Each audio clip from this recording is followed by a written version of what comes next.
Yeah. So the concept of the present tense, one part of it has similarities with the imperfect. You add the augment, which is epsilon. Um, of course, you use the eta when the verb begins with a vowel like an alpha or a iota.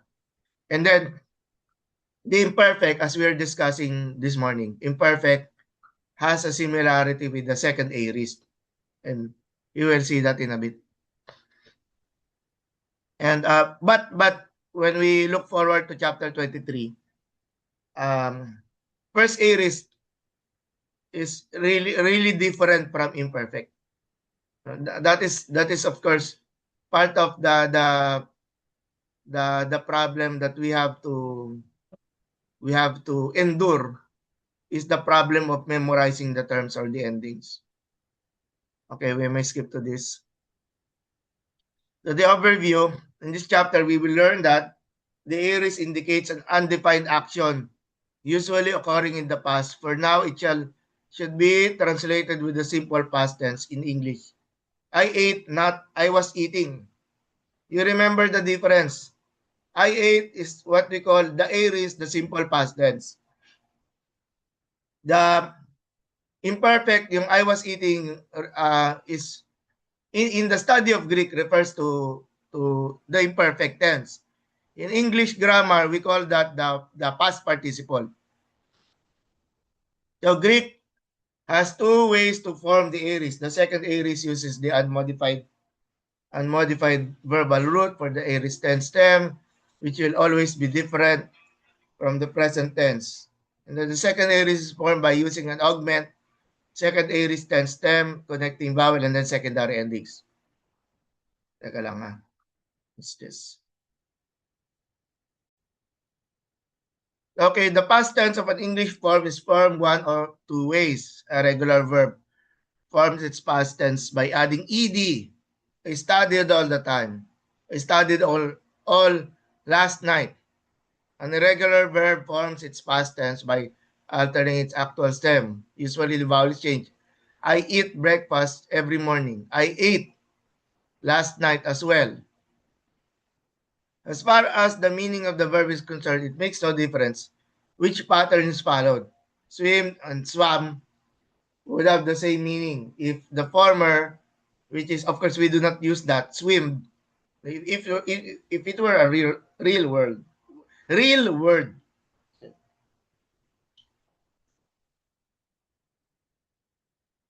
And so, meaning in Greek, the last chapter, we studied one of the past tenses. Again, that's the imperfect. The imperfect describes a continuous action that usually occurs in the past. The second past tense in Greek is the aorist. The aorist tense describes an undefined action that normally occurs in the past. As the imperfect is always continuous, the aorist is always undefined. It tells you that the action happened, but nothing more about the aspect of the action.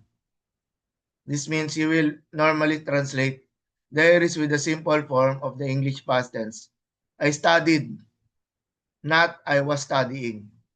So you say studied, it's already, the action is already completed. But two formation, Greek has two different ways of forming the aorist, somewhat as English has two ways of forming the past tense. The Greek tense parallel to the English regular formation is called the first aorist, while the Greek tense parallel to the English irregular formation. What we're looking at now is the second aorist. Um, just a quick reminder. For the first aorist, it is parallel to the English that uses ed in its ending. We're looking at the second aorist of, so yung irregular form, we're talking, instead of adding ed, it becomes swam, no? Something like that. So the second aorist begins with an augment, usually at epsilon, and then the aorist active tense stem, plus a connecting vowel, and then the secondary active personal ending. You could see in the example, elabomen. So the epsilon is the augment, lab is the aorist active tense, connecting vowel is the omicron, and then there is this ending, the main ending. Luo as a first aorist active form. Excuse me. So the paradigm uses the second aorist of the verb lambano, which means I take. Notice that the endings are in identical to those used in the imperfect. So this one we're using lambano as the basis. So it's do not be fooled by luo. It's lambano.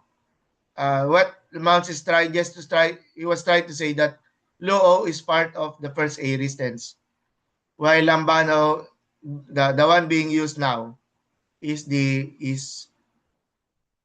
fits the example for the second aorist. So this is ilabon. You can see this is ilabon, ilabes, ilaben, ilabomen, ilabete, ilabon. Whereas it's in it compared to the um still with lambano, no? Pero no. Just the ending here kasi this appears to be luo. This one. Okay? On this final column, this is luo. Luo in the imperfect tense. Okay? Luo in the perfect tense. What is being compared here is the endings. Okay? The endings of luo in its imperfect and lambano in its second aorist form. You see that there is similarity between the endings of these two. Imperfect of luo and then lambano in its second aorist form. And how no? Lambano is I take. So elabon is I took. Okay, I took. Elabes you took. Elaben he took. So if you focus on the endings of the second aorist and imagine imperfect of luo, so it is onesen, omen, eteon, right? Onesen, omen, eteon. So they both have the ending, but they have different verb forms. One is luo, the other is lambano, and then they are in different tenses. Imperfect for luo, and then lambano is second aorist.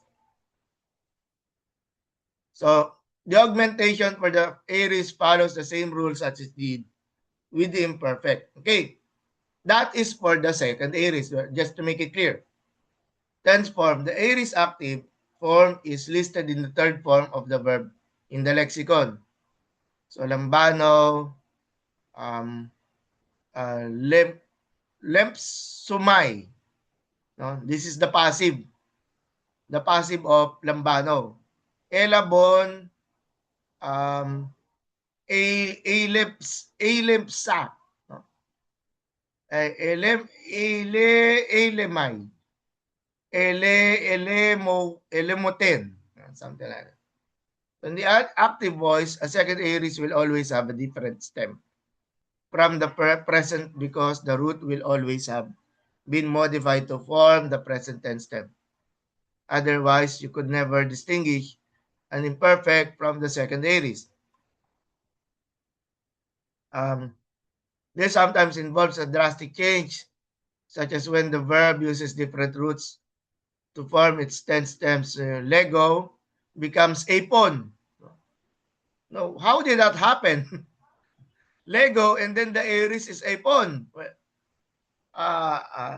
most of the time the stem changes is minor, no, and involves either the simplification of a double consonant, bal or balo. Balo is I throw. Ebalon, is the aorist form. I threw, or a vowel changing, late, lepo, or it becomes elipon. At least you know that the lambda, iota, and the pi are there. No? With the dropping off of the epsilon beside the iota, because it functions as a diphthong. It sounds as one. There are two vowels. It sounds as one. But since you're going to add an augment, the epsilon for the elipon, the the the the diphthong epsilon iota has to shorten, and that is yun nga elipon na lang. Almost always the second aorist tense is identical to the verbal root. Almost always. So just the ending is not the same as the first aorist. So memorize exactly, because these changes often involve only one letter. Extremely important to memorize the verbal root and the lexical form exactly. Ebalon is imperfect. Ebalon, you notice that the one of the lambda dropped off and it becomes a second aorist. No? Please do not ask me why. I do not know. Do not ask me why. It's just that is how they did it. Distinguished by only one letter. And then when you translate an inflected verbal form, ask yourself, am I looking at the present tense stem or not? If it is the present tense stem, you may be looking at a present or imperfect. If the stem is different, you may be looking at a second aorist. That's about the stem for the second aorist. For example, if you see elipon, you know this cannot be a present or imperfect because the present tense is lepo. And then, of course, using that logic, then for mounts, then likely you are looking at a second aorist form. And then tense formative, the second aorist, active has no tense formative. Connecting vowel, the second aorist active uses the same connecting vowels as the present. And then personal endings, because the second aorist is augmented tense, it uses secondary personal endings. If you act in the active, the endings are identical to the imperfect. Active endings, you have already learned. It will be easy to confuse these two tenses. The only difference between the imperfect and second aorist active is the tense stem. Ebalon is versus ebalon. So the dropping off of the lambda. Although balo in its lexical form, it has two lambdas. No? Although the first person singular, the third person plural are identical in form. Context usually clarifies which one is intended. And then vocabulary listing, if a verb has a second aorist that occurs in the New Testament, we will always list in the vocabulary section. In the that is how it is explained in the lexical part of the Book of Mounts, no, that there are if it appears, no, within the second aorist form. And then irregular second aorist, what we said about irregular future forms applies to the aorist as well. Some aorist forms may appear to be irregular, but they actually are not. As you are memorizing your vocabulary and find difficult second aorist forms, you should decide whether you will recognize the second aorist based on the verbal root or whether you should just memorize it. So, lack of discernible patterns. No, if it ends up with lack of discernible patterns, that's the option, or that's the only choice that we have. Memorize the word. So again, now this is for the second aorist middle. Okay, so Mounts brought together the second aorist active and then the second aorist middle. So here, egegomen, the the verb here, the middle verb here in its present form is ginomai, translated as I become or I will be. No, not I will be is future. I be, I become. So for ginomai, it becomes the paradigm because Lambano does not have an aorist middle. The paradigm uses the aorist of ginomai. So egenomen, egegono, egeneto, egenometa, egeneste, egenonto, egenonto. So the imperfect of luo, notice the imperfect of luo, focusing on its passive form. Okay, the goal of this study is looking at the passive forms. And so let's scroll up for a bit before we go to the middle form. You notice that the example here is still on the luo, on the far right column imperfect.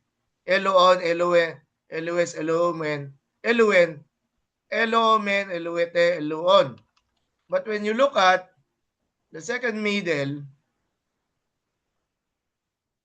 the endings using the imperfect of luo, it has a similarity with the second middle of ginomai. Okay? Using ginomai as an example. And so it is translated, I became, look at the endings, now yung main ending, and then the Omicron Upsilon, but it can be Sigma Omicron in different cases, but still it's the second masculine singular. And then the eto, no? The connecting vowel is epsilon plus tau omicron, elueto, no? Tau omicron. And then egenomita is still the mesa, the ste or the este, so that we do not so that we can pronounce it with the vowel, and then the onto. Okay, so what we're looking at is what we're studying rather is second middle, and it has similarities with the imperfect middle of the luo. It's nothing surprising. They just look the imperfect middle, except for the stem. Different stems. Since ginomai, it has become a genomane. So what is left is the gamma epsilon nun. That's what's left there. And then 2016 in the aorist as in the future, the middle and passive are distinctly different forms. In the paradigm above, the definitions are active because the only aorist middle forms we have seen so far are deponent. Summary, the aorist indicates an undefined action usually occurring in the past. For now, it should be translated with the simple past tense in English. Greek has two ways to form the aorist, second and then the first. So there is no difference in the meaning, only on the form. The second aorist tense will always have a vowel change to differentiate it from the present. So imagine the present, according to the rule, there will be a vowel change when it is translated in the second aorist form. And then the number 4, second aorist active is formed by using an augment. Second aorist tense, stem, connecting vowel, and secondary active endings. That is referring to the endings that looks like imperfect. The second aorist middle is formed by using augment, second aorist tense, stem, connecting vowel, and secondary middle passive ending. So this is for the middle. And then finally, the second aorist looks like the imperfect step that it uses the second aorist tense stem. Master chart. You could have this, you could have it as a screenshot or printed out. While you're doing your translations, I encourage you to have a copy of this one. And the reason, because Greek is difficult. So, pardon me, I'm not laughing at you, no. It's just that it's difficult, no. And anyway, but Crisel is not smiling, no. So, okay. Okay, the vocabulary, another set of words to look at. Where? Yan, si Pastor Mark is smiling. No, I don't know why. I don't know why. Or maybe he just captures the humor, no, of the difficulty that we're looking at. Okay, so vocabulary, apotnesko, I die. But please do not die, no? In Greek, do not die. I die, no? This is the present form, okay? I am about to die. And so um the aorist is apothan, no? Apotnesko, the aorist is apothan. And then artos, bread, loaf, or food. And then balo, I throw. The ebalon is the imperfect with a double lambda. And then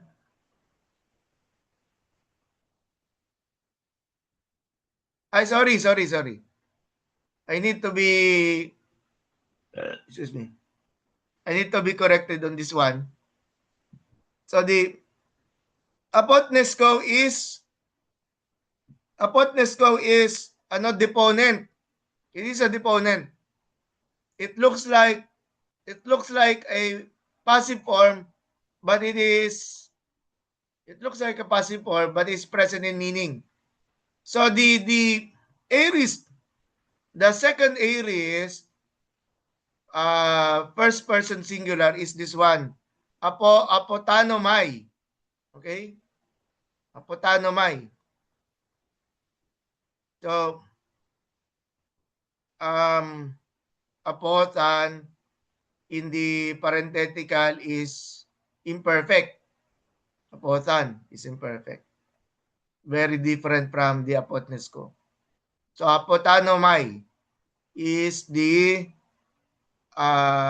second aorist. Second aorist middle, if you allow it, but we know it's deponent. No? And then ebalon for balo, guess, gay or guess. You've encountered this one, no? The meaning for earth, and in English, it has similarity with the geography, no? Geography, study of the earth, if it is that appropriate, or study of the ground, no? And then ginomai, I become. That is why um um ge, genesomai, no? And then egenomen, no? Yung footnotes, aorist middle deponent. Egenomen, no, is the, since it's ginomai, so the second aorist middle. So the second aorist middle, you're going to use egenomen, no? Genesomai is future. Why so? Because of the presence of the sigma. Okay.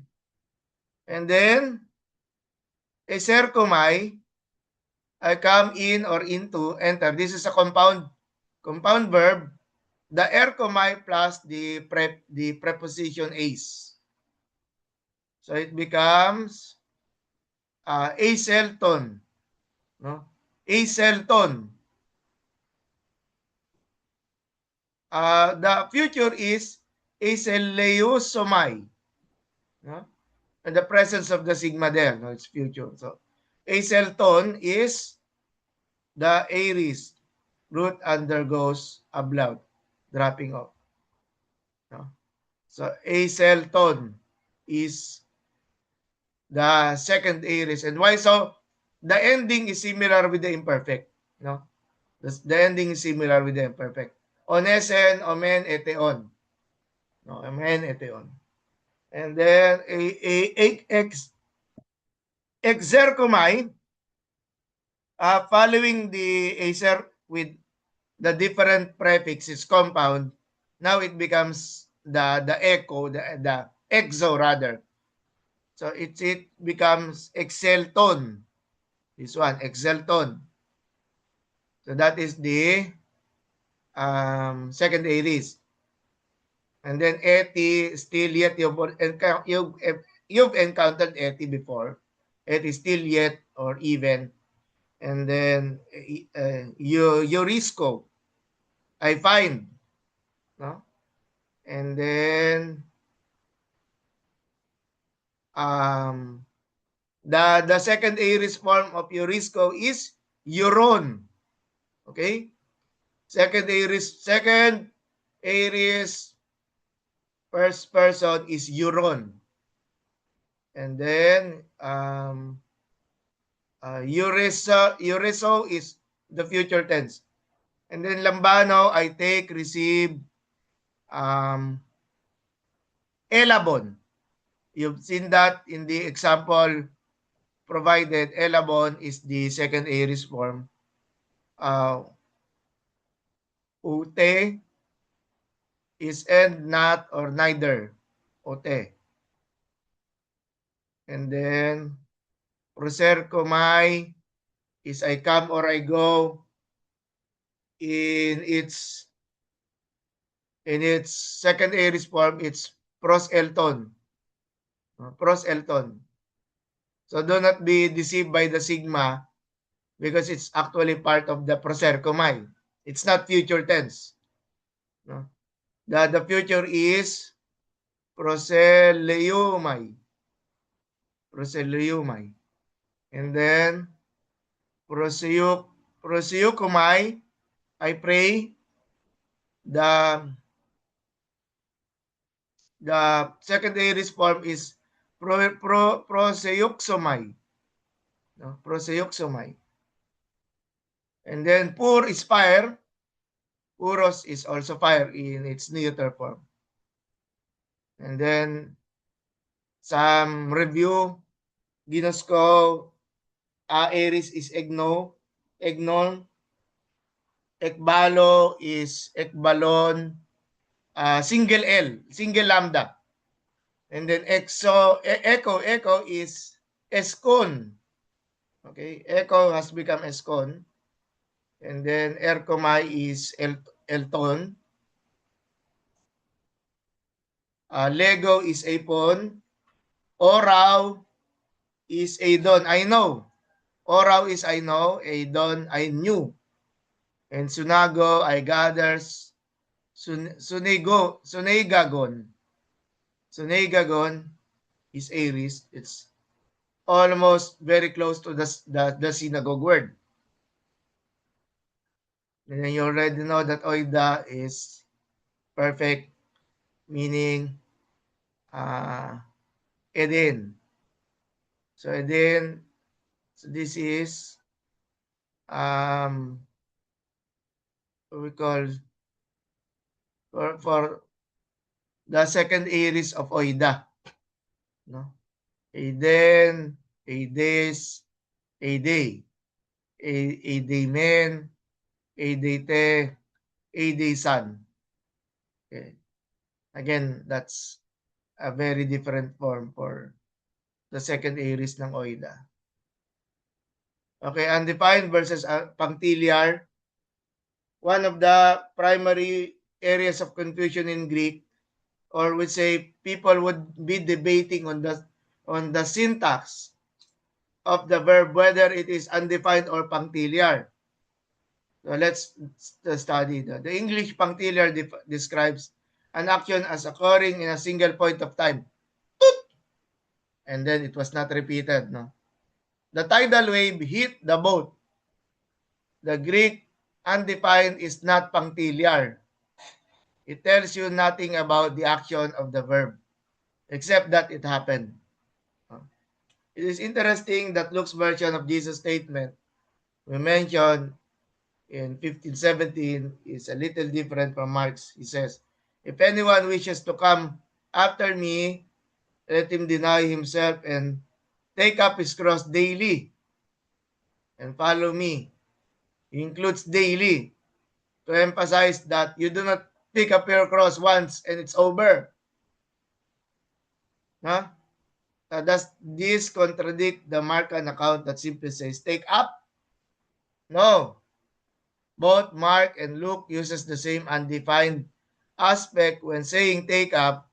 It is you took it up, but you're still carrying it. The verb occur does specify the nature of the action. It merely says that it should occur. It should occur. But Luke includes the adverb daily to clarify that this action is a daily action. It doesn't stop there as described as a punctiliar event. No? You should just have easily used the continuous aspect. Well, of course, he did not use the imperfect. No? And arrive at the same meaning. Part of the misconception surrounding the Greek undefined aspect is due to the fact that it can be used to describe as a punctiliar action. However, such a verb is not punctiliar. It is the one being discussed now in this particular section. It's not punctiliar. You cannot use the continuous aspect to describe a punctiliar action. So by default, you must use the undefined. So that's the alternative. Okay. Okay, let's take a break. 9:30. Suddenly I felt tired. so why did I feel tired today? No? Perhaps because a 30-minute break, or to be more precise, 32 plus the 2 minutes, and you were already posing yung mga hearts nyo because I think you agree with me. No? Teka lang. Did I not? Ayun, so let's how to remind you about our schedules. For example, next meeting is Labor Day. So we do not have a class, and on our part, we will have a pastor's conference in Trece Martires by that day. Okay, so what we have here, so we'll have another session on May 8th, and then 15th, I expect there are no graduating students in this class. I noted the names. So we'll have another, so we will have our class on 8/15. And then our last day of classes, 23 is a Saturday for this calendar. So we'll have it 22. So what we're going to do, we will have a class, no? Class, or we will meet on the 22nd sa ASCM. We will just celebrate. No? Celebrate lang tayo. Pastor Mark, bili ka na lang ng takeout tapos celebrate with us. I What we're actually going will to be do, in Manila, okay? sir. Sige. I will be in Manila, May 23. Talaga? I will arrive on yeah, Manila. yan. Na-late ka ng isang I will- araw. Hindi naman natin ma-move na. Tsaka you're still tired sa travel. No? It would be very rude, no, on our part na mag-schedule kami ng event on the 23rd. Sige. But ano tayo, schedule tayo ng meeting, Pastor Mark. Ano muna, punta ka muna sa Pilipinas. Okay.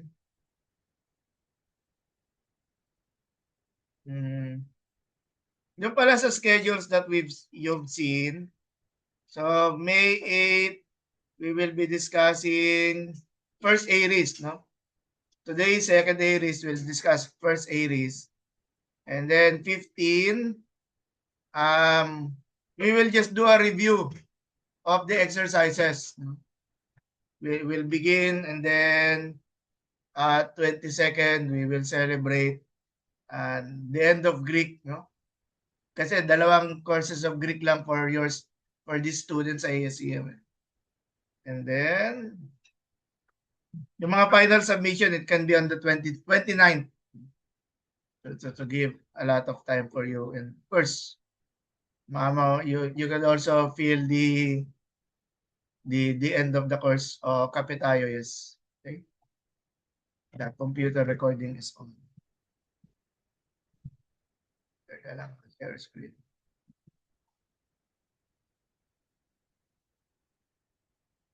So today's second aries, although when you review, we were not able to do kasi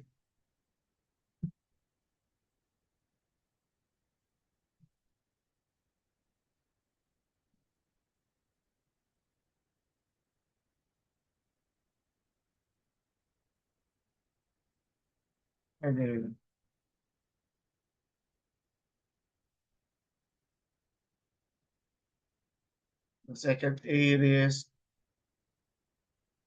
Okay,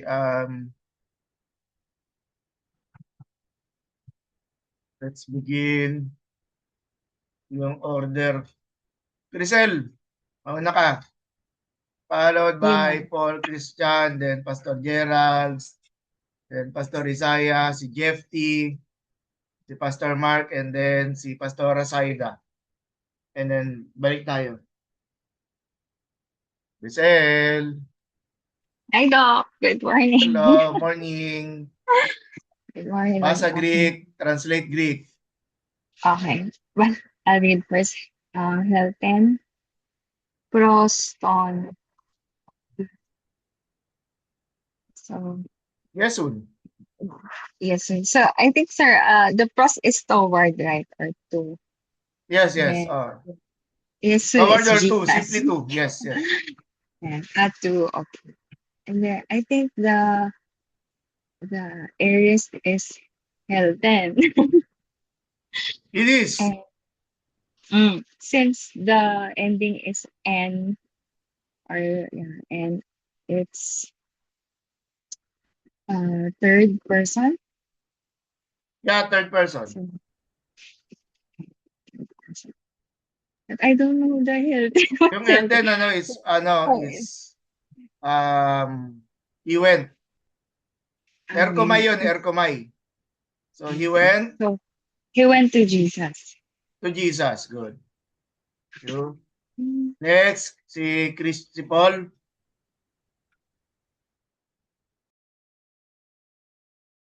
Doc, good morning po. So, sana po? Number 2 is second line. Proselton, O2oy, Matitay.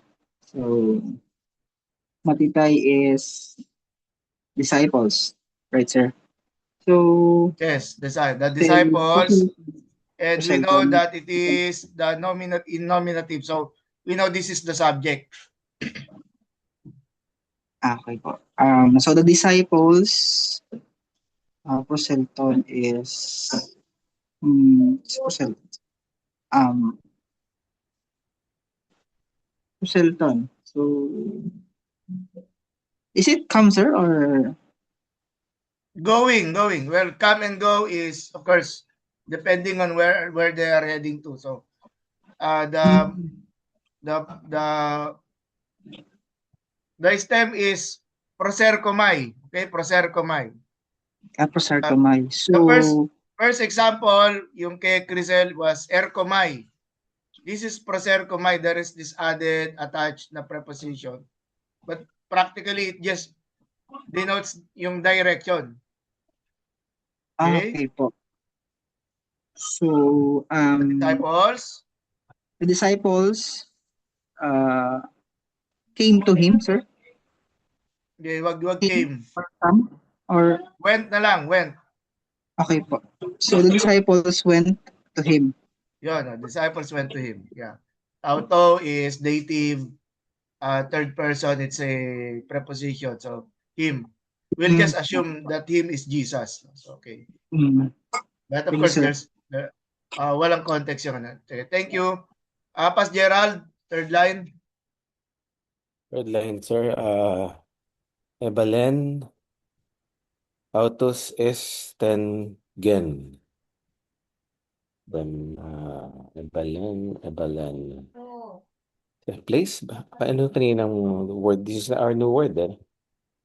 Yeah, introduce siya sa secondaries a while ago. Okay. Yung imperfect niyan Okay. is balen with the double lambda. No? Mm-mm. So, ang ano niya is, ang stem niya is ekbalo. Balo. Tingnan ko, sir. Ang Translated as I vocabulary. throw out. I throw out. I throw out. Okay. So just you put it in a second aorist form yung simple past tense niya.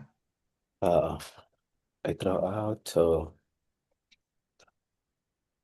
they to si Sir Dayed. They threw. Tama ba? They threw Gin. Sa bago din yung ano, Gin. Gin is yung dulo. Yeah, world. Yung ano, earth. World. Earth. Okay. So I threw them in the earth. They threw them in the earth. Or they threw in two the possibilities. First possibilities on Nesen. First possibilities Omen eteon. Omen eteon. Yes. Then ano lang, one possibility lang on Nesen. This is third person. Singular. So he. To, sir. Kasi So di ba Nesen, omen eteon. So it could be if teka lang ha. Otos is If you're thinking na plural. third person plural, they threw him, Oo. ang magiging ending nito is Omicron noon. Where it is not. Omen eteon. Okay.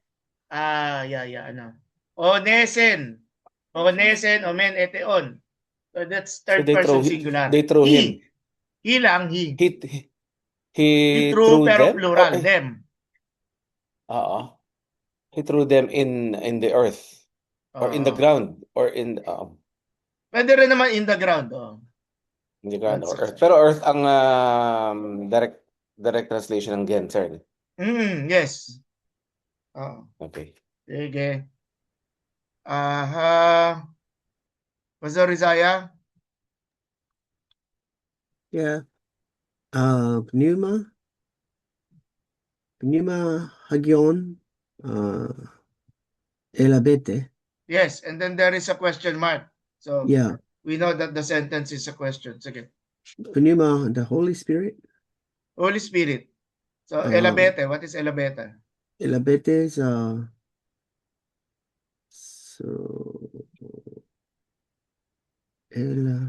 is it new?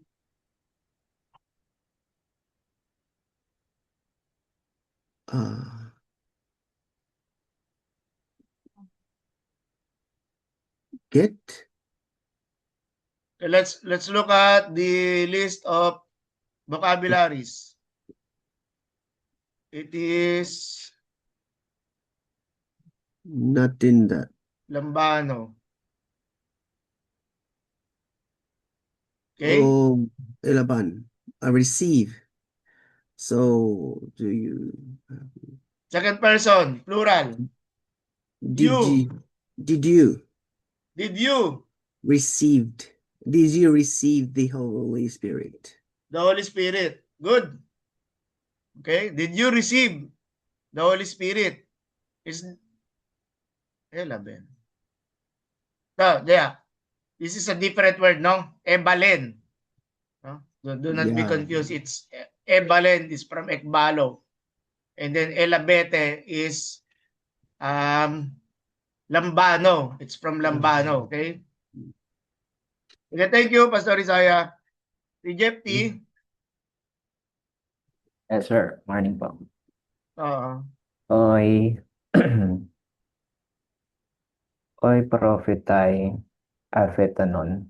Hmm. So the prophet dead is dead or dead, sir? Died. Dying. Aphetanon.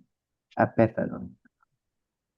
So, The prophet. yung ending niya, oneset, omen, eteon. So, it is third person, common plural. So, they died. So, They who died. are they being referred? The prophets. The prophets died. The prophet. The Thank prophets. you. Okay, sir. Okay.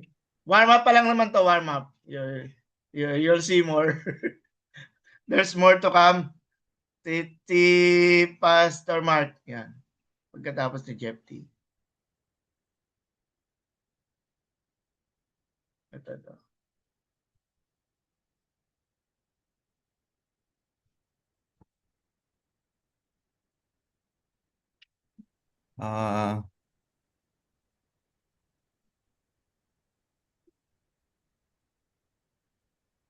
Estin. Ano to? SL10. SL10. SL10. Esgin. Israel. SL10 entered Gin land of Israel. They entered the land of Israel, sir? Or They he entered, entered the yes. land? They Onesen, entered the land. Omen, Okay. Eteon. No. Sorry again. The en is first person, so third person singular. So he. So he entered. The He same entered case the land. for Ebalen, the ending. So this is third Third person. So singular. he entered He entered the land of Israel. the land of Israel. Good. Okay. Next is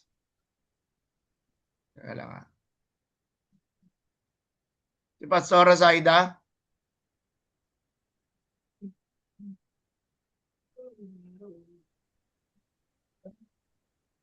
Eures, Gar,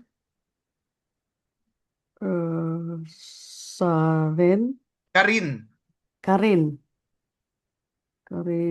para tu, Tio. Okay, before that, Pastora Zaida, so the new word is itong Eurisco. Eurisco. In its present form, it's I find. So now you're looking at Euron. Eures. So Eures is nest. Second person singular. You. For you. Gar is for. For you, Sares, Karen is the grace. But how about Eures? How do you translate Eures? Eures. If Eurisco is I find, so Eures is second person and then past tense. You found. You found. Good. For Yeah, you found. You found grace. We found grace before God. Before God is okay. Yes. Thank you. Thank you. Well, of course, before God,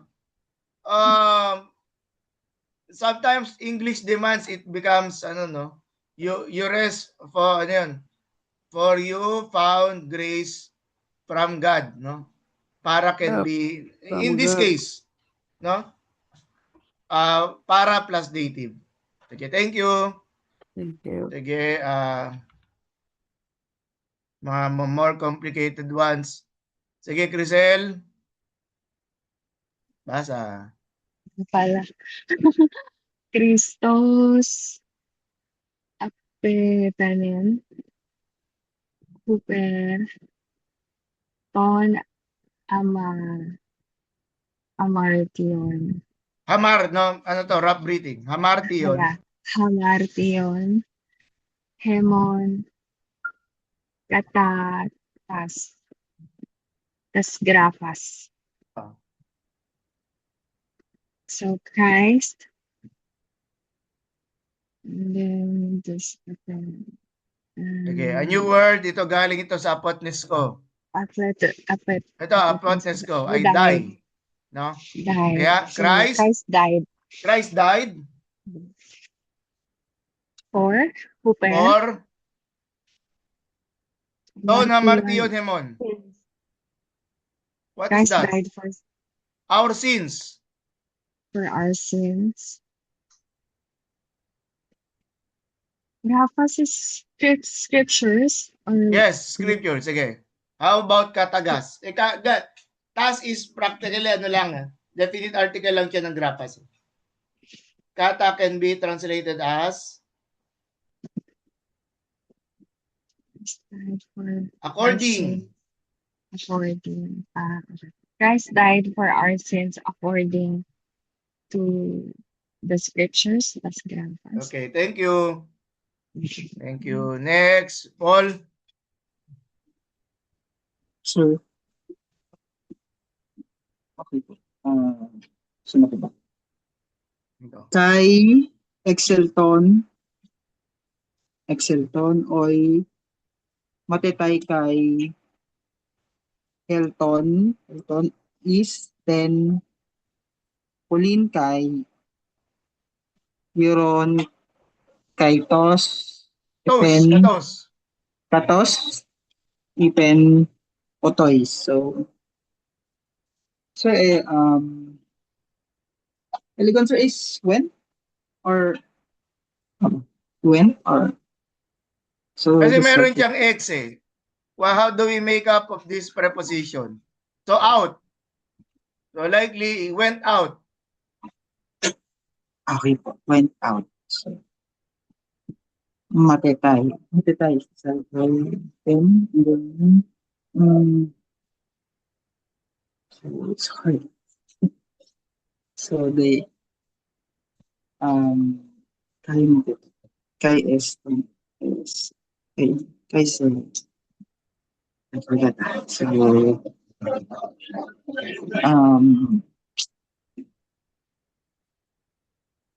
the subject here is disciples. Yeah. So the disciples went out, sir. Good, went out. Oh, Excelton, went out. Went out and Elton. What's Elton, sir? Shortened form ng Elton. Ng Excelton. And so yung Elton went lang siya, went. Excelton went out. Acelton enter. So this is just simply Elton. Elton. So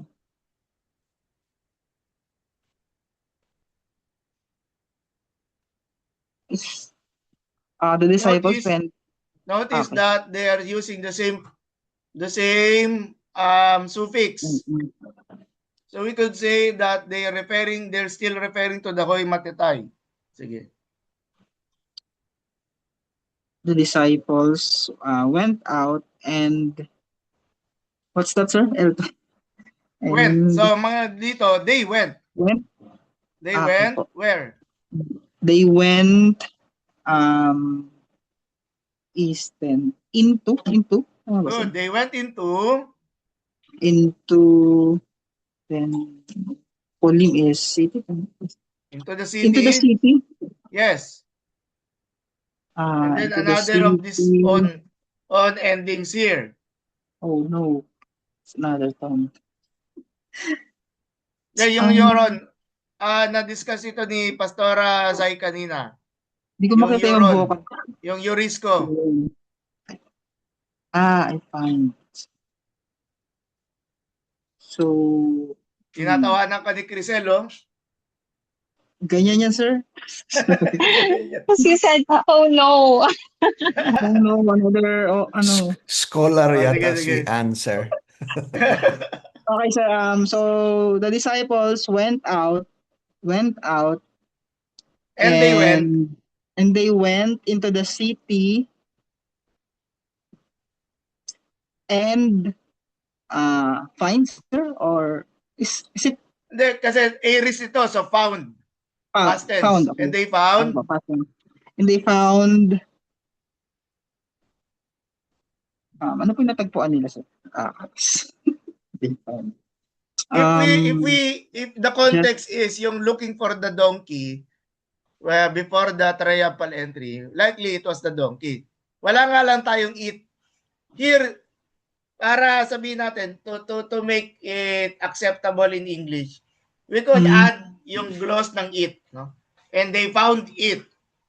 Sige. Also, okay. So, and they found It na lang, it. it. Tapos katos, just as, so, Ipen. He said? He said, sir?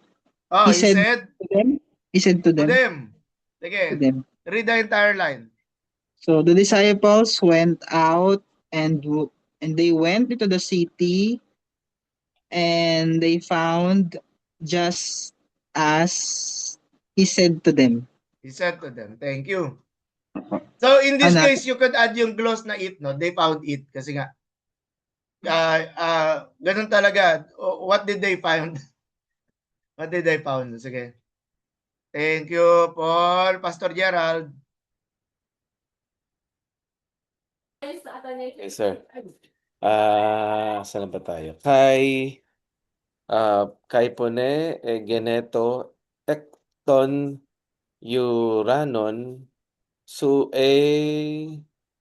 ho yos mu ho agapetos. Okay. Note na there is a quotation yes, mark here, no? Although there is a quotation mark. So you could expect that this phrase in the last or this clause is the statement. Sige, go on. Okay.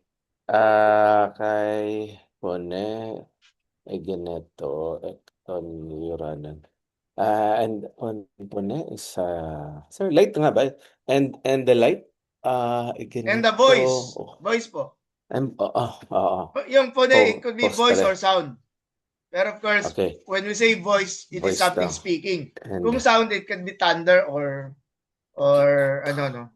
Sige. Please go on. Please continue. Oo. Sorry, itong Eganeto ang I missed kanina. Pero anyway, and the sound from the Uranon from the heavens. Yes. So yung Gerald, in lang, this sir, case, piliin mo na lang muna yung voice. And the voice voice. na lang. And the voice came from came from the heavens. You the sons, my sons, ho agapetos is ano nga bang agapetos? Diba agape? You know agape beloved? is? Beloved. Beloved. Beloved. So is you those the sons and yung I is kasi may ganun sir, di ba? Pag that's a pro ano siya? Function siya as Amy verb. So you are so you are the sons my my son.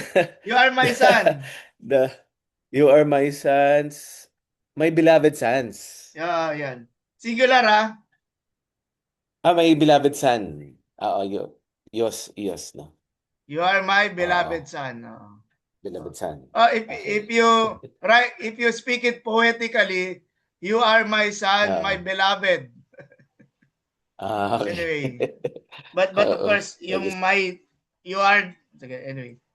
That captures the idea. What matters yung idea is captured. Pastor Isaiah. Yan. It's a bit long na kasi there is this ekbalunta. Sige. Didaskale Edomen Tina and te onomati. So ikbalonta.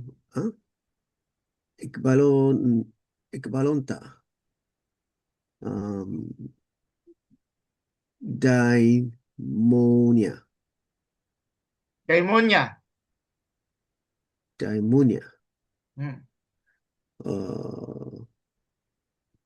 So didaskale, the teacher. Teacher. Eidomen. I forgot that. Eidomen. It is from Adon. Or rather, it is... Do we have it here? I know. Yeah, it's I know. So it is...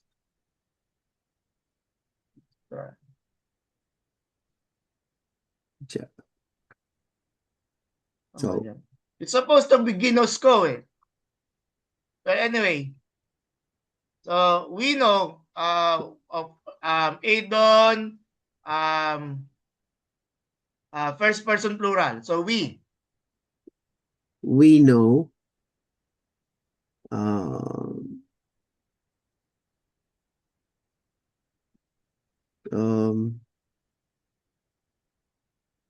you remember Tina? No. Someone. Someone or something, but likely here it is someone. Okay. It is a accusative form. We know someone. So we know someone in the name, in your name. In your name. Who was like casting out, throwing out, casting out. Demons. So Demons. So teacher, we know someone who was casting out demons in your name. Good. Thank you. Pastor Jeffy. Sir. Aba, natapat kay Pas Gerald yung mahaba. Okay. Sir. Ode Jesus. Jesus, yes. Apen O2. Time. Then meron quotation mark. Then time, sige, go on. Time ligates agaton. Agaton. Odes agatos me ace ho theos. Okay, let's look at the footnote. Okay, footnote. Why is the ho theos in the nominative? Yan. Why is the ho theos in the nominative? Where was that? So, Yan, sir, sige. the ho and they seems like no. But then, and Jesus said to them. Hindi, no. Isa lang yan. Said to him. Okay. Sir, yung auto is singular. Singular. Dative singular. Dative singular. And Jesus said to him.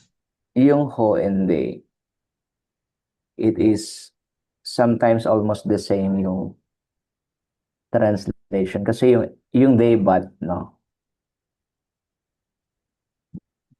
Pardon? Yung they, sir, na Greek word is but. Yeah. Pwede siyang but. Pwede rin siyang end. But You're then referring to this one, yes. There's still ho in the first line. Ano lang siya, still the ho is referring to Jesus. Okay, sir. So you could, meron ganang freedom ang Greek sa pag-set ng order. But we know that the ho referring to Jesus. Okay, Not sir. today. Which is a conjunction. So, you can use, and Jesus said to him. Yan. And Jesus said to him, ligays agaton. The ligays agaton is good. Who is who? Who is good?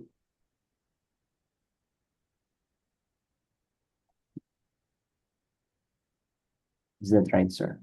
Hindi siya who is good. But Yung leges, what is leges? Analyze mo muna yung leges. This is a common word that we've been using. Lego, what is Lego? Yung mga building blocks na laruan ng bata. Lego. But how do you translate that? I say or I speak. okay, I speak.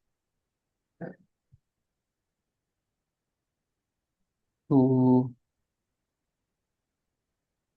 If you want a more technical term in this statement, you may say call. okay. So why do you the T is who or why? Who? Mas No, sir. appropriate yung why. Why? All right.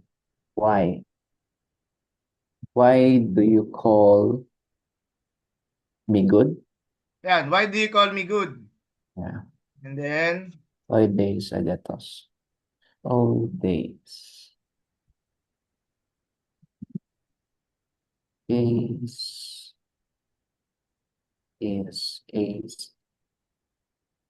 no one. just to guide you, no, may is except, no? Except. Agathos. Ace is one. Is except a that. Why do you call me good? Only God.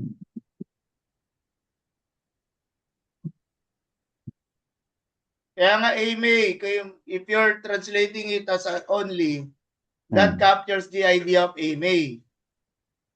Pero Except. if you take it literally, except yan, except.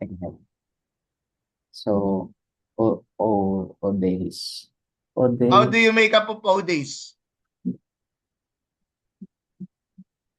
Days.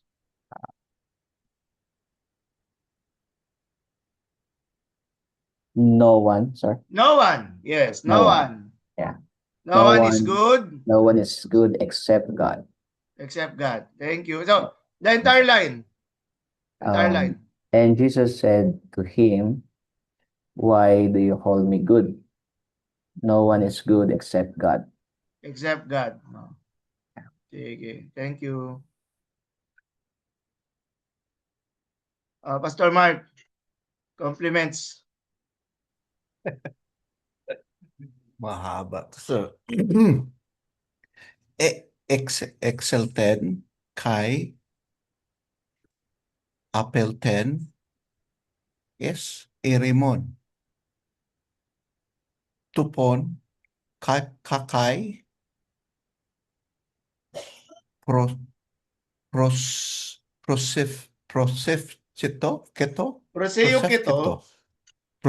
Keto,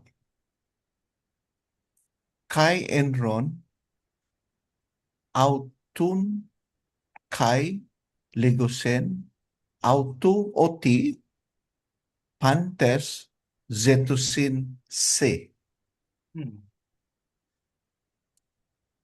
My Cluna, lonely. And Prosef Keto, sir, pray. Yes. Pray. Excel 10. And he went out. Went out, yes. Kasi very siyang X na prefix. Sige, go on. And he went out and? And he went out and went into a lonely place. Yes, yes. Went into a lonely place. And he is prayed. And there. And there he prayed. And there he prayed. Good. He went out and went into a lonely place, and there he prayed. Kai and they saw him. They found kasi Eurisco is I find. And they found him. Found him and said to him, everyone is looking for him, For you. You. Say it's and you. everyone is looking for you. Hmm. So Yung this is pantes, Jesus. you translated as everyone. Literally is all, no? Or All, say all and- the people, all people, but first, you're in the English And- grammar, everyone is appropriate. It sounds better. Okay. Okay, thank you. Sir, yung hoti. Yung hoti is... Hoti, it can be left untranslated. Okay. And if you want to translate it literally, and they found him, and they said to him that, and then that. So what did they say? that So, all, that all everyone, everyone, that everyone is looking for you. No? Yung function siya ng quotation mark din. Kaya nga it can be left untranslated sa in this case, no? And but the warning is that there's an explanatory hoti. No? Explanatory. Let's try translating that as explanatory. And they found him and they said to him because everyone is looking for there's you. some truth to it, no? There's some truth to it. Kasi they were looking what their purpose was to tell him that the people were looking for him. So but it medyo masakit lang sa tenga, medyo ano yun, parang okay, I would stick with that na lang rather than the explanatory because sige. Pastor Gerald, Pastor Mark, si Pastora Saida, Ulapis.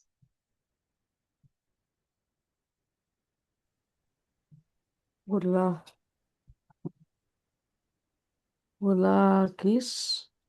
Kai is for Oton. Evelyn. Kai is Udata. So often Evelyn is throw, isn't it? True. Often he throw and often he throw. Look at the phrase, look at the itong phrase na to. Poor is fire. Yes. He threw. Onesem, third person singular. But the idea here, he throw himself. It is himself that he throws, no? So how do you do that? I know I could throw a ball, no, holding this, but how do you throw yourself, no? So ganun yan. You throw. Sige, carry on. We know the story here that the child that was possessed by a demon. So we know the context. Often he threw himself in the fire and in the water. And in the water, good. So what does the footnote here? Yeah, works in pairs, both. So it is likely. Saan ba yung Polakis na yun? Yan, Polakis. You could translate the second Kai as also, if you wish. If there's this successive Kais. But of course, if it's appropriate, if it's not, so you should not do that. Crisel. Yes, no. Ute, oida, ute, epistamai, sut in liges, kai, exelten, exo. So, ute. Doc, ote is when, right? But this has you. So, When you know, oida. when? When. When you know, when I understand. So, it's you. T is what? What you are saying, Legace. What you Legace. are saying. And Excel 10 went. Then, He went out, third person. Excel. But what's Excel? He and went. he went, So, he went outside. Literally, he went out to the outside. so But of it's course, you say, when, familiar kayo sa exit? The English word exit came from this, no? Exo.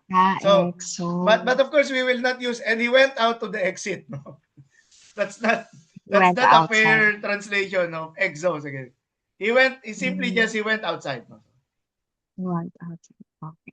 So when you know, when I understand you, or when I understand what you are saying, and he went outside.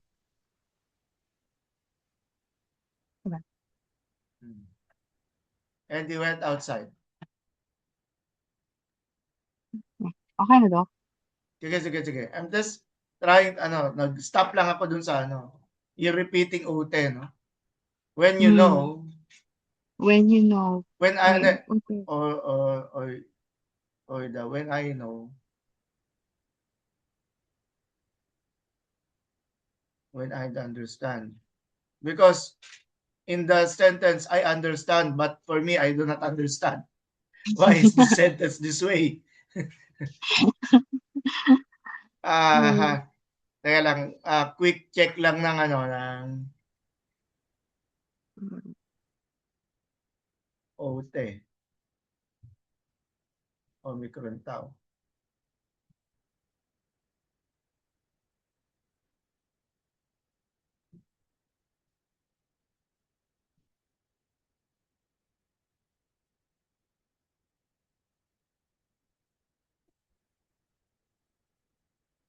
Close ka naman po.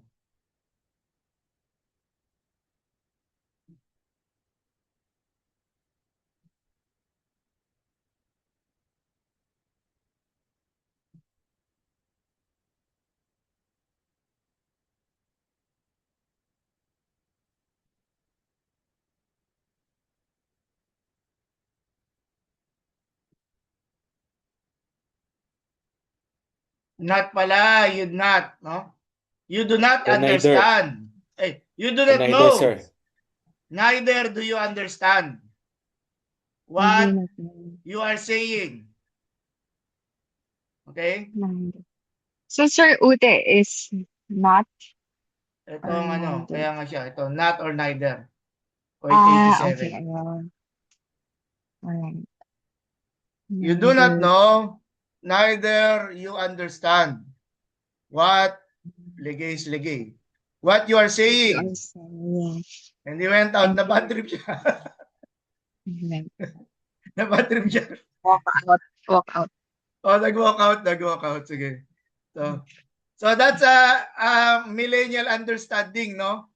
And nag-walk out siya. And kay Excel 10, EXO. Sige. Thank you, Crisel. Si Paul. Paul, pwede tingnan muna natin yung footnotes. Let's look at footnote 3 tsaka 4. You learn hostis as whoever. The verb cannot allow this translation. And then footnote 4, notice the agreement between the personal ending and the subject. Can you explain? It's okay. Yun yung hints na nun, sir. Teka lang. Okay. Oitines, apeta nomen, te amartia, pos eti,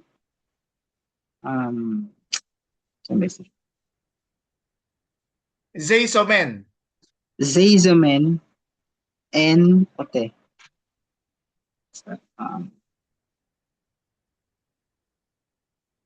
Oitines. Sir, what is oitines again, sir? Ito yun, madina. Tininan natin. Whoever. Okay. Whoever. So whoever apeta nomen. Phytonomen is um is it related, sir, to apote, ano? Yun, Ano yeah, yung the sa- verb, sorry. Ang layo na nito. The verb is apot ni sky, ano? Yeah. Apotenai, no? Something like that. Teka lang, ha? Oo. Layo na nito, 14.7. I should have marked the page number.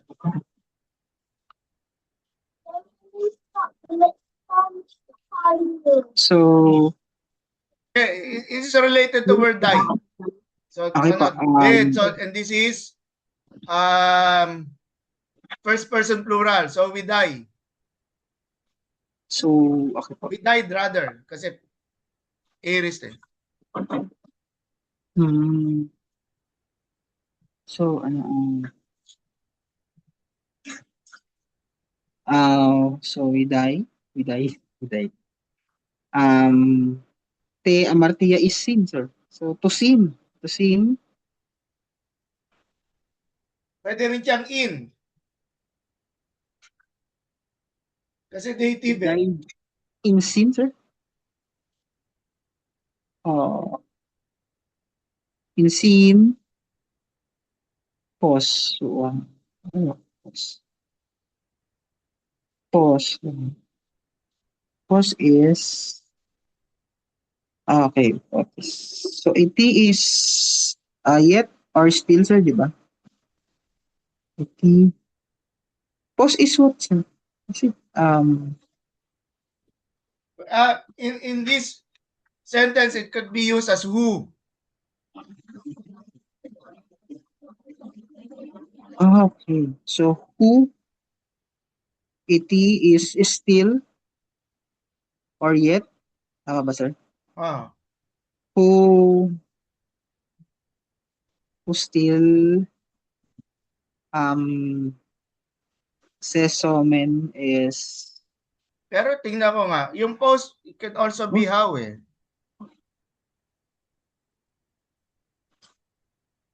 Yung it here, it's referring to Teha Martia eh.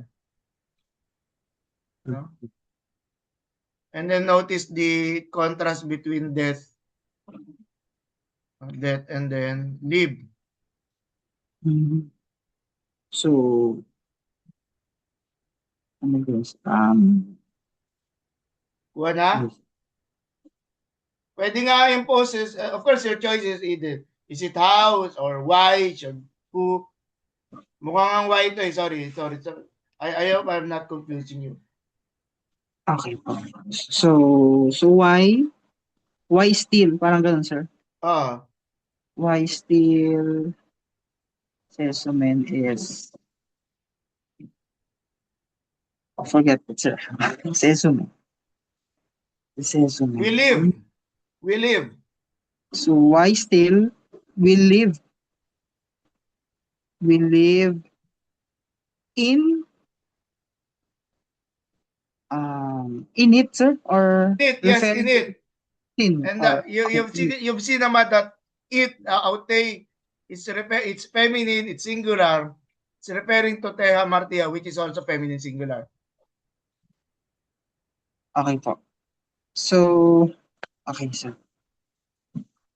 So, why still we live in it, sir? Mga meron, nasagot na eh. Na-translate na kanina yung mga meron. Sir. So, the translation, sir, is oitiness. I forgot the oitiness, sir. See, so, Yung pa rin, yung whoever pa rin. Whoever, yan. Whoever died to sin, in sin. Practically, nakakagulo nga talaga yung oitiness eh. The oitiness is really messing it up, you know. If you remove oitiness, okay na eh. Okay. Ano ba yun? So, whoever died in sin, tapos what? Okay. Why still we live in it? Parang ganun, sir. Yung Sige. oitines nga, I could take it as should eh. No, although, whoever. No? Kasi apetanomen is referring to us. We died to sin. We already died to sin. We have died to sin. No? Kaya nga yung question, the second clause, why should we still live in it? Referring to why should we still live continuing in sin, di ba? So that's the idea there. Kaya nga yung oitines, it's making the work difficult. So if it's taken as whoever, following yun to, no? And yet the verb cannot allow this translation. Alter your translation so the person of the verb comes through. The person of the verb is yung sa apetanomen, which is the first person plural. So the seeming suggestion is that we can leave it untranslated. Wherever we have died to sin, or is stating a matter of fact, we have already died to sin. Why should we still yung heti? Why should we still live in it? I hope everyone got that, no? So the solution, you leave up hoitanes untranslated.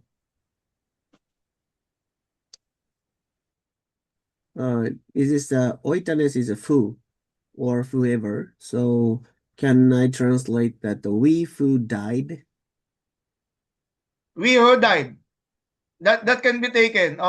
In order Can be. to compensate, no, yung oitanes in the statement. Thank you. Sige, that's Gerald, no? Apekrite yung autois. Sir, Okay, please keep reading po. medyo okay. Apekrite autos toys ho Yesu kay pen amen lego humin se tete me ok hoti hoti edete semeya al hoti epagete ekton arton kay cortasonte. Okay, sir. Apekron autos Jesus answered them and said, truly, truly, I say To you. to you, sentete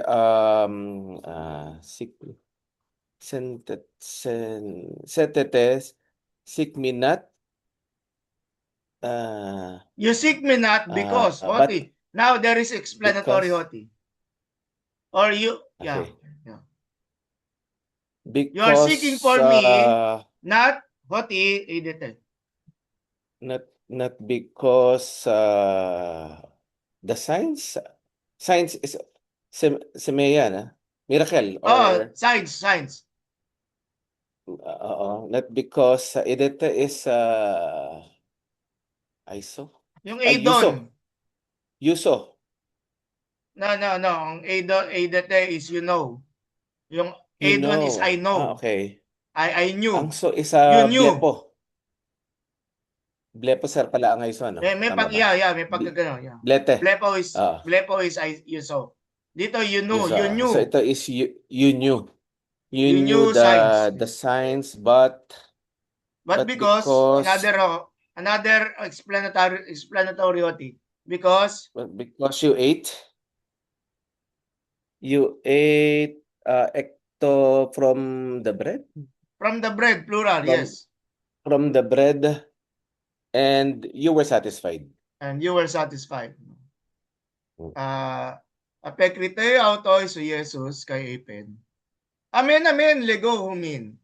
Zeitete me oti o idete si Bea, al oti e paggate et tonarton, kay cortas tete. And Jesus answered and he said, truly, truly, I say to you, you seek me not because you knew the signs, but because you ate from the bread. Or bread can be taken as food, no? You ate from the bread and you were satisfied. Okay. Thank you.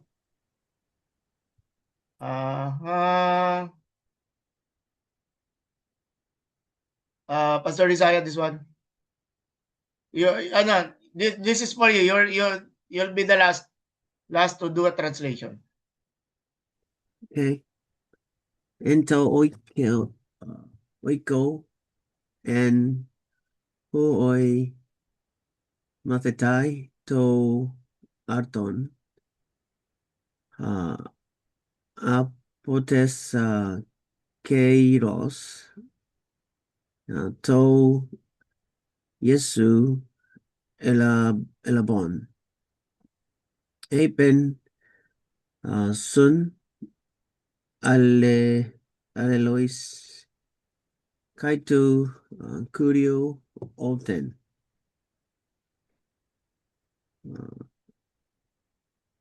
in the house in the house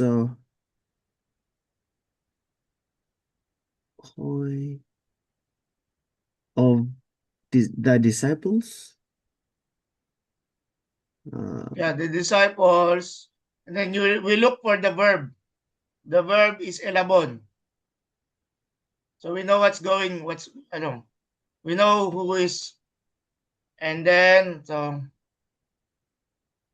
throughout. No, this is lambano. This is receive. Receive. What did they receive? Arton, the bread. Which is? Artos is so bread. Yes, so they received the bread. The disciples received the bread from where? From Jesus. From Jesus. What about Jesus? There is this teskeros. Kairos. I forgot. Hand. The hands of Jesus. And just one hand. Just one hand. The disciples received or took the bread from the hand. Just one hand, no? From the hand of Jesus. Where? In the house. In the house. Okay, in the house. Yeah. If we begin it with in the house, it doesn't sound good. So prefer to start with hoi matetai. But how about yung in which? So how do we make up of this one? Yung indefinite pronoun na which, no? Which? Okay. We will talk about that later. Let's move on to epon, sun, alilos, kay to koryo. Let's fix this line.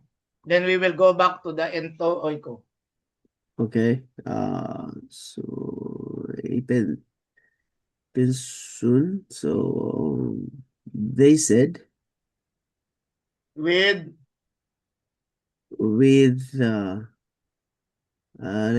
one another, can be one another. One another, and to their Lord.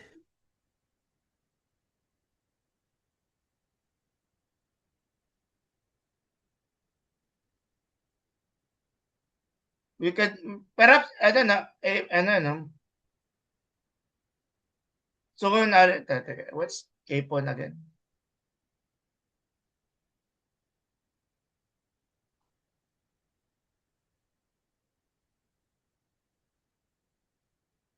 Is it here or is it not? Is it?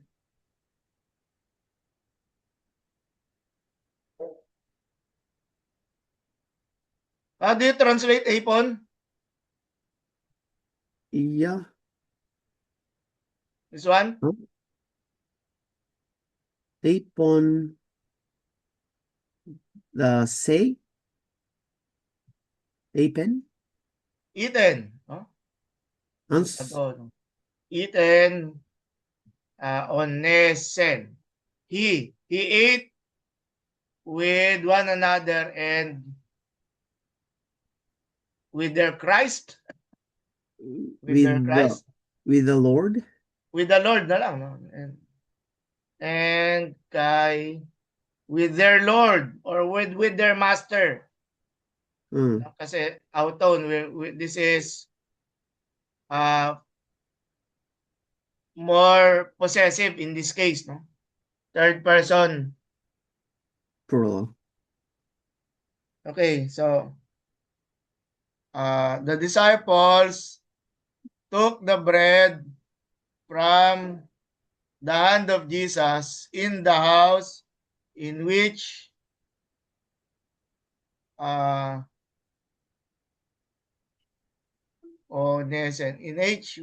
he ate with one another and with their master. Just alas, look for apon, ano? I need to be sure. Pardon me.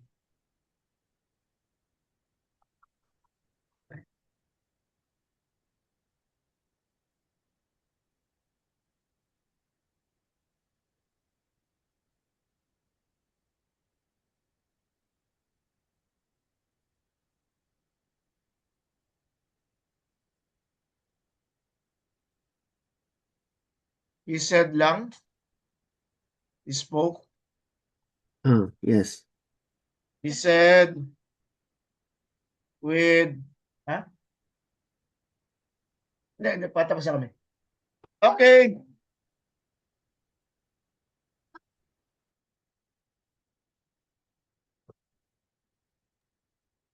The disciples took bread from the hand of Jesus in the house in which he said with them. And when I would rather say he spoke rather than he said. He spoke with one another and to their master. Okay? I hope everyone got that. So, next meeting, May 1, no class. May 8, we will talk about first aries. And then on the 15th, we will no longer have study of tenses. We will just keep on translating. No? So if you've done your work, that's better because you could easily review it. And then on 22nd, we will just celebrate together. No, that Greek is over. No, once. No. Yes. Finally, Greek is Yes, sir. done. No? Finally. Finally. So, ano yan? What we're going on the 15th. 15th is a review of the translation. So that will be the case. Thank you for your hard work and patience.